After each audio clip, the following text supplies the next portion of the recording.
Hi everyone, welcome back to my YouTube channel. So today I'm super excited, guys. I'm joined by one of my best friends, Miss Tshiamiso. So Tshiamiso, she's one of the PhD, as I told us last time. I'll be featuring some of our PhD. So yeah, so she's a PhD in astronomy. Right? Am I right to say that, right? Yeah, that's fine, it works. yeah, so she's a PhD in astronomy education, which is what today we're going to be talking about.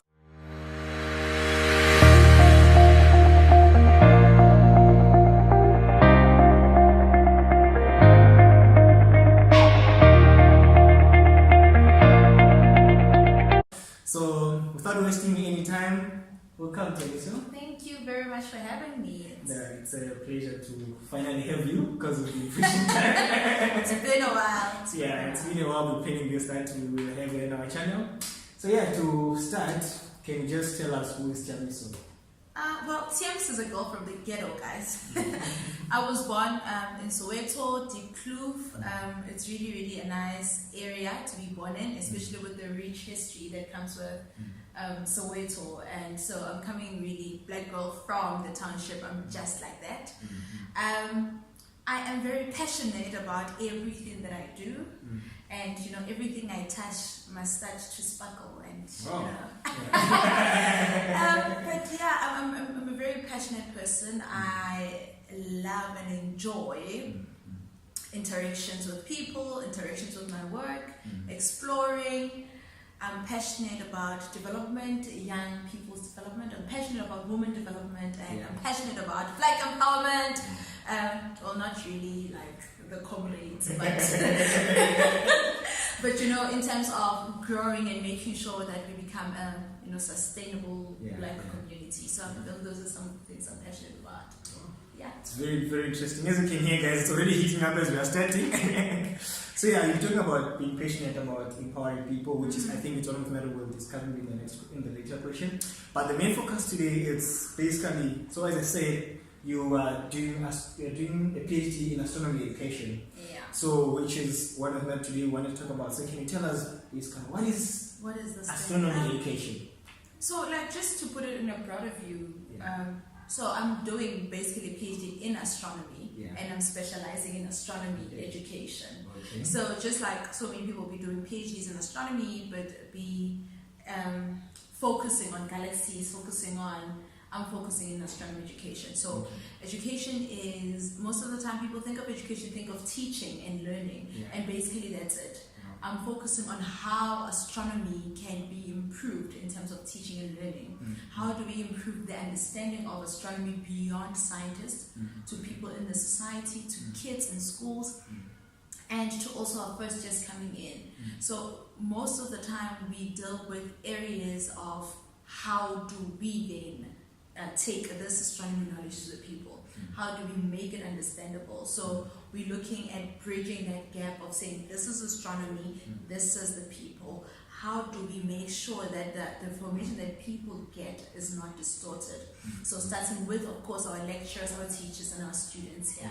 So that's what the main focus is. Knowing what people understand and how can we then come up with ways in which we can enrich that understanding for correct. I mean, people believe that they're shooting stars out there. You know, I'm just making one example, but or people believe that stars are smaller than the sun. You know, it's a strong belief because they see stars smaller. And this is what we are looking into. How do we then convince, it's not even about convincing, but how do we then help people into understanding that actually stars are big than these massive things. So we're looking into that bridge. So that's what astronomy education is about. Just building that bridge of understanding the knowledge instead of just having knowledge.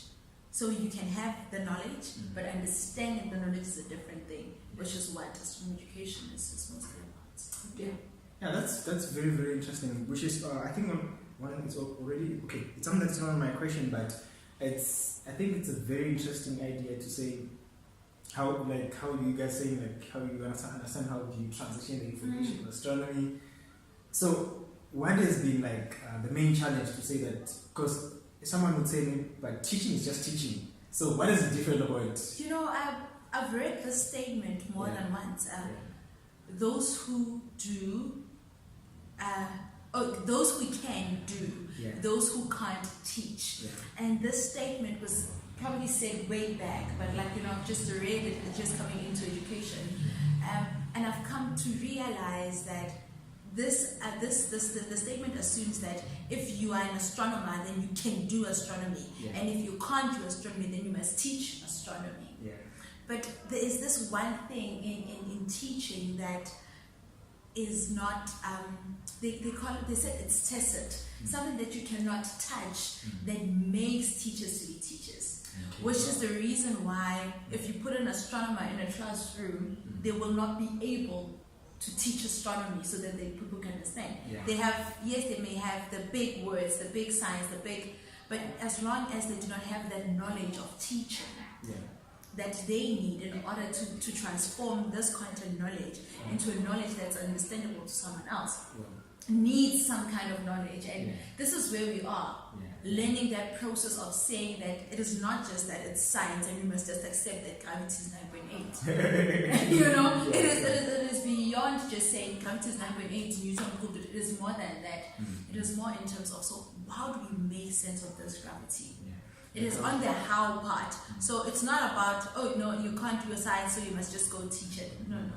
It's a matter of understanding that you need a way of transforming this knowledge in order to teach. And so it's just one of those things. As much as, which is why I think teacher development is important at the moment, because it is more than just I know science.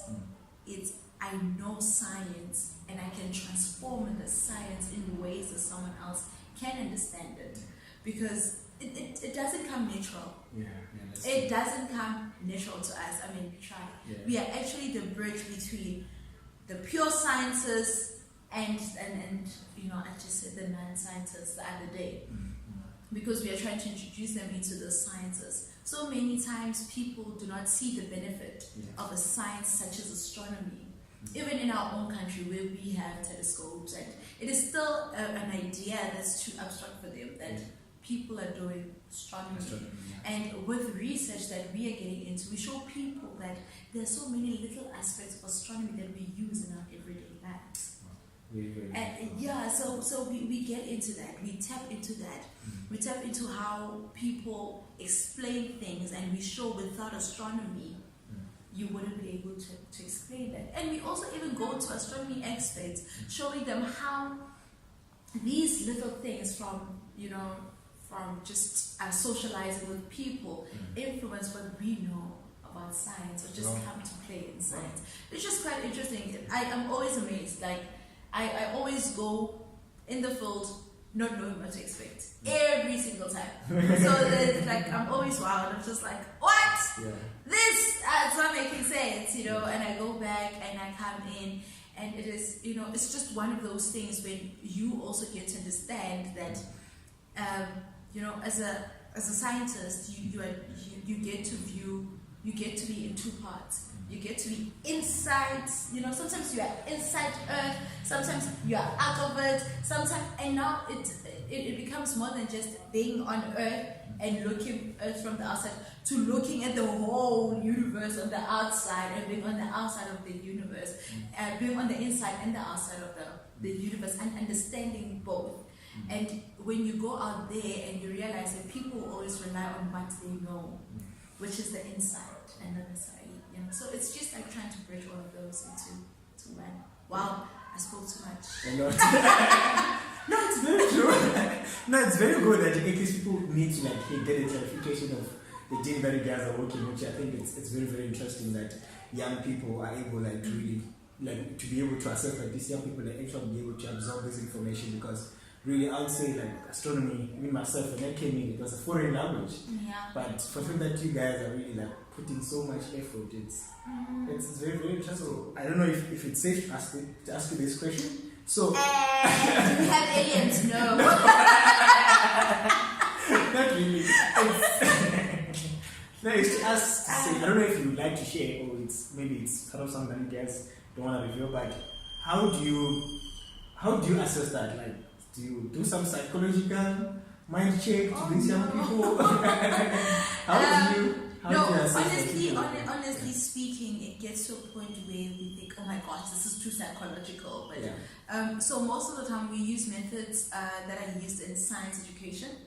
So there's another branch for science education, but we do totally different methods. So there's things that we take from science education that we infuse into our own research in terms of how we collect data. But we probably, because now, I mean, it's a new field. Astronomy education research is a new field in our country.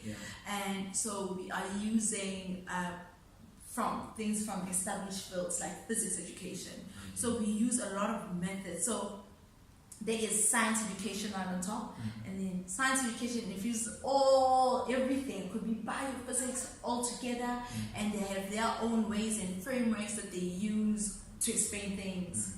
And then there is physics education, and physics education is, physics people, skeptics. So we use that approach. We use the skeptics approach, where we will use an instrument that science education may use, which is maybe a questionnaire. So we devise our own questionnaire, but the way in which we devise our questionnaire is very, very difficult. I would say difficult because we try to get into the cracks of what would you say if there was us like that. And that's how we get into how people understand something, because the way in which you explain something to someone else says a lot about how you understand it. So we are very tactile, I think, is it? Like we try to use some technique of making sure that whatever we get is not, it's not based on, I don't know how to put this, it's not necessarily based on what you, or what the teacher told you. So we won't ask you a question such as, if your teacher would ask you we don't ask questions like a test. Yes, that's what I wanted to say. Like a test or an exam. No, we don't ask questions like, we ask conversational questions. Type of thing. And in conversation, that's where you're most honest. So we'll say a conversation with your friend, or what would you say to a 5-year-old? And like that person has to actually think about, how would I break this knowledge down for a 5-year-old? And then we see the cracks of how they understand something. In all my guests that I invite, I always ask them this question: what drove you to astronomy? Wow! Okay, so it's a long story, and I always say this, my mom tells the story way better than I do. So from a very young age, I was just fascinated by the moon. Mostly the moon, because with the moon is, you see it, it's small, it gets big, it gets smaller, then you don't see it. And I was so fascinated by this thing. Why do I see it and sometimes I don't see it? And then it was, there are also stars. So if this thing is out there, these things are out there as well. And I started just my own stargazing at a very young age, with my mom helping me out throughout. And I remember one day I asked my mom, so why is it that the moon is like this? And my mom was like, no, probably, she tells me, I can't say whatever she told me was scientific, honestly.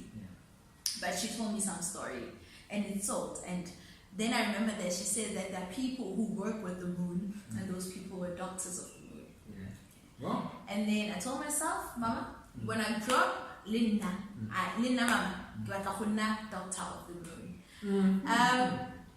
And then Doctor of the Moon stick with me. I never stopped stargazing.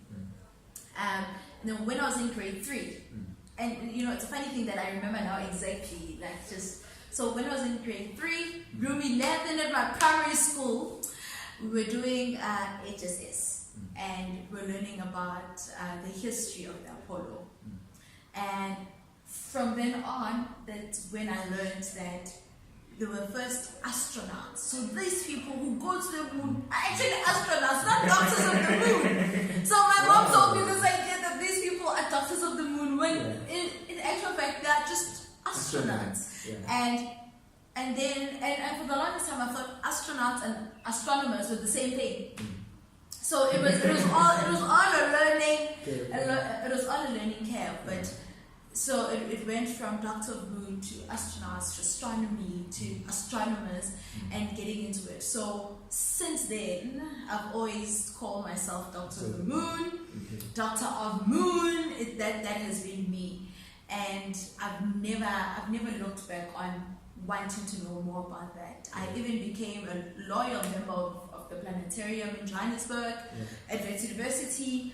I would go, they even invited me for free shows because I was that, I never missed an eclipse, whether it was at midnight, during the day. I never missed, not even one eclipse back at home.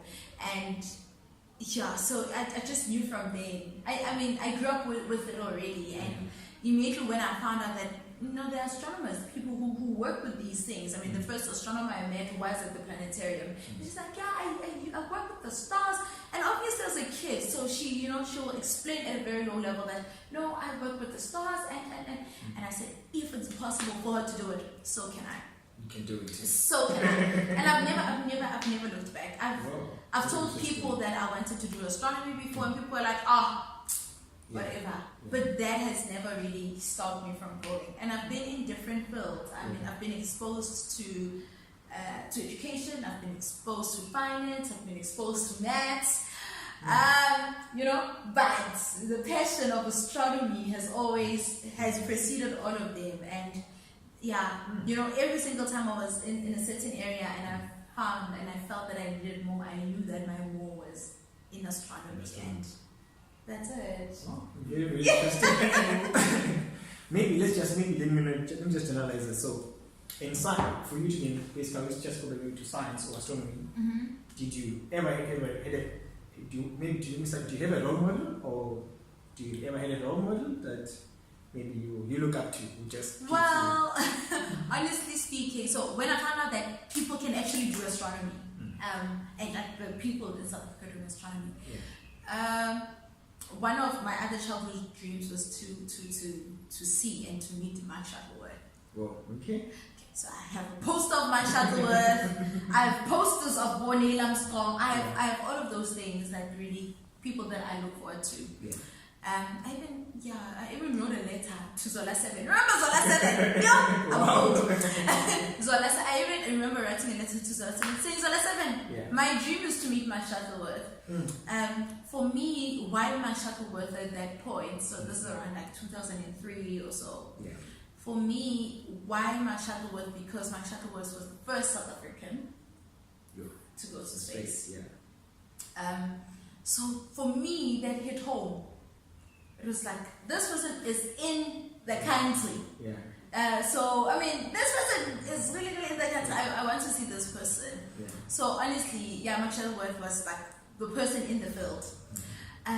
But honestly, the person who has helped me in pursuing my dreams so much has been my mother. My mother has, my mother has never said nothing, like everything has been possible. Even the impossible of the impossible things, my mother has made me believe that it's possible. And also my mother kept me accountable. She kept on saying to me, Nana, is this what you want? And I had to think, is this what I want? Because she continuously led me to what I wanted to be. So even when I settled for something like, it's fine, I want a name, but is this what you want? And that she really, really kept me accountable for my own dreams. Not necessarily just accountable, be an accountable citizen, no, but also be accountable to your dreams, accountable to what you want to achieve. So she always said to me, I'm in full support. What do you want to do next? Okay, I'll be there to support you. Where do you want to go? There was a time when I wanted to be a dancer growing up, and my mother was there with me, like going through the dance classes. I wanted to be a presenter. Okay, she'd go with me. But she always said, is this what you want? Is this where you want to be? But no, but I also want to go for it. And she's just never, ever, not even one single time, limited me. Anything. It's like, what? She knew I was so bad at dancing, but she still continued. But what I like the most is that she kept me accountable to this day. She's like, never forget what you are capable of. Not even what, never forget what you are capable of. Yeah. And that really keeps me so motivated. I wake up and I say, baby girl, don't forget it. Wow, very interesting. Big up to Mama. Yes, Mommy rocks. Now, Mommy, continue doing the powerful work because it seems like you're doing something amazing. So big up to Mom. And that was actually coming to my next question, which I wanted to ask you to say what keeps you going, which I think you've already answered. I don't know if you're right. Yeah, no. It has to be my mom. Your mom. It has to be my mom. Really keeps me going. Most importantly, she keeps me accountable. Wow. And which is something that we lack as young people today. We're not necessarily accountable to our actions, accountable to, but she reminds me, you need to be accountable. I remember after my first graduation, I was like, oh, she's like, I'm like, oh Mom, I'm so happy that I made you proud. And she's like, no. Have you made yourself proud? Yeah. Whoa. And then for first I was like, I don't know. It's my duty to go to school pass but she said, be proud of yourself. Wow. Learn how to celebrate yourself. Very powerful. Find fulfillment in you. And that's honestly she's my rock. Wow. Honestly, she keeps me really going. Very powerful. So I guess that's where basically where you find your strength as you're doing a PhD and yeah. And prayer, of course. I mean, a lot of people believe that people in science don't believe. But my mother is a praying woman. Those women's prayers, like the reason I'm here is because my mom also is a prayer warrior.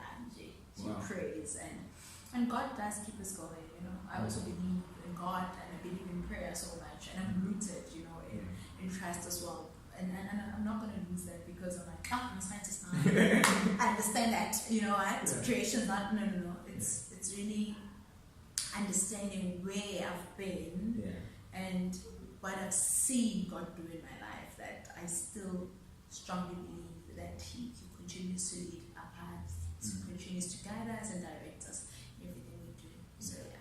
So I think you just brought up a very interesting question that I do want to ask, but I think everyone now wanted to know this question. How do you keep the balance? Because everyone says Christianity contradicts science. How do you keep the two balanced?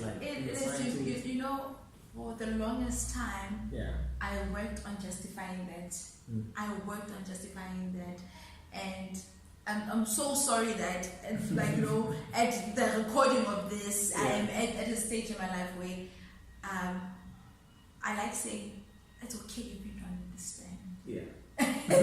Because when you've explained yourself so much, but when you see that the people that you're explaining to are only there just to criticize and not necessarily understand, they're already just there to critique, they're not there to understand. I've got to a point where it's okay if you don't understand. But also interestingly, Professor Michael Feast died at 92, right? Died at 92. May his soul rest in peace. And he was a Christian. Amazing. He was a Christian. I was also shocked when I saw the article. He's been doing, he was a Christian. And I've just realized that so many times when you are in science, people expect you to choose one or the other. True. That's true. And it's not always. I mean, science never said God does not exist. If it does say, please show me a formula calculation, because we do those things in science. and I've learned to keep my balance. And I've once said this before, the story of energy, that energy cannot be created or destroyed, but you feel energy, and energy can be transformed into different kinds of energy. Energy can. It's like just like God, you can't destroy God, you can't make God, but you feel God. Wow. God will be everything that you need to you at whatever time and whatever stage in your life. Wow. If you need sound energy, God will be there to listen. And if you need a comforter, God is there to comfort you. And I was just like, can you see energy? No, we can't see energy, but we know it's there. And just like God. Before we get into the Holy Spirit, it seems like it's about to get deeper. So now we've talked about the stuff that you guys are doing in astronomy, a contribution that you are making in better teaching astronomy. So how are you taking the knowledge that you're learning in back to your community in order to help other young people who aspire maybe to be at your level? Yeah. Okay. So we have, well, rather I say we because I'm not about spotlight, but I have started a program in which I am introducing astronomy in townships. So townships, I mean in Soweto mostly. At the moment, the program runs every July, and we try sometime in December, in which we invite few kids from different schools who are doing science, and you just introduce them to different fields of sciences, but they are all based in astronomy. So astronomy is the focal point. So this is astronomy, and we invite all the different people with different aspects of astronomy. So that's one of the things that I'm doing. We're running these things as part of outreach, just taking the knowledge out there.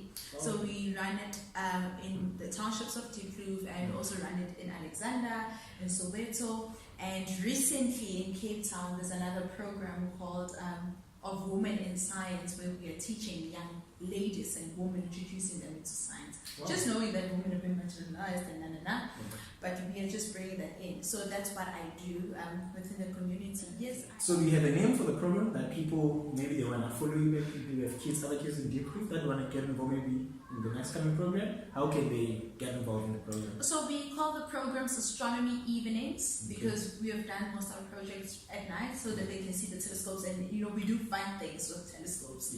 And telescopes are useful at night, but there's no sun. Really basically, so that because we get to see stars and all of that. So we call it Astronomy Evening, and each Astronomy Evening has a different title. Our last title was A Night with the Stars. The other one could be Exploring the Night Sky. So we have all these different themes for our nights. And so, but one message that we always give to them is, we are it, the dream is us. Wow. So we continue to instill in them that whatever dream you have, you are that dream, because the dream needs you to come alive. So So, and also people who maybe young people want to get in touch with you, because I'm sure from what you've heard from you and what you've learned about you today, it seems like you are a very busy person and someone who really he's getting involved with people. So where can they follow you? You can follow me on Instagram at Dr. you can guess the last one? Moon _ So at Doctor of Moon on Instagram, and on Twitter I'm also at Doctor of Moon. On Facebook I'm just Tshiamiso Makwela. You see a picture of me. Those are my handles, and if you need more, you just DM me and I just can share any information that you want to hear with me. If you're a student out there and you just need motivation, or you just need a conversation, DM me. I'm always available to just lend an extra hand where I can. I mean, it doesn't cost money, but time is money. But Wow, thank you so much, Dr. of the Moon. Thank you for having me. I think we quite learned a lot today, and you really shared a lot. And I think many young South African people and African young people and other people over the world are very inspired. With the path that you're working, and we wish you all the best and continue to do a great work. And I hope young guys you've heard today and you've learned something. And as you said, you can find it Dr. of the Moon on Instagram and also on Facebook and Twitter. So guys, thank you for listening and joining me today, and see you on the next series, and don't forget to subscribe. I think I'm already tired. We are normal people. Astronomers are normal people. Thank you. As if you have not subscribed and you want to get to learn more about education and other interesting topics from professional or experts, just make sure to subscribe and become part of the family. As of me, I'm out of this place. I'm very tired, guys. Cheers.